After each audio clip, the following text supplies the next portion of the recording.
नाज़रीन, दादू जे सिविल अस्पताल जे ॿारनि वारे वार्ड में तेज़ बुखार सबबि बेहोशी जी हालत में पीउ तरफ़ां पंहिंजे मासूम ॿार खे खणी आंदो वियो। ड्यूटी डॉक्टर ग़ाइब हुजण सबबि मासूम नींगर जो पीउ दाहूं कंदो रहियो ऐं हिक रूम जा चकर काटींदो रहियो। इन हवाले सां तफ़सील ॿुधाइण जे लाइ असां टेलीफोन लाइन ते मौजूदु आहे SSU जो रिपोर्टर अकील लाखो।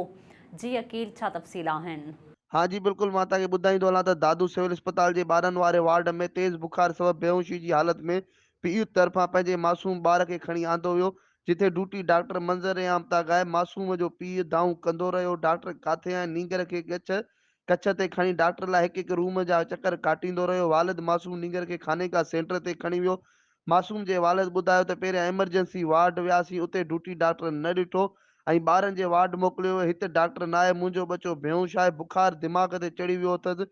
असांजे बच्चनि लाइ अस्पताल में सहूलियतूं न आहिनि, न ई डॉक्टर आहिनि। मां तव्हांखे ॿुधायां त अहिड़ी वीडियो सोशल मीडिया ते वायरल थियण बैदि सोशल मीडिया सार्फिन तरफ़ियां ज़िले इंतिज़ामिया खे तनक़ीद जो निशानो बणायो पियो वञे। जी अकील लाखो, तफ़सील ॿुधाइण जे लाइ तव्हांजी महिरबानी।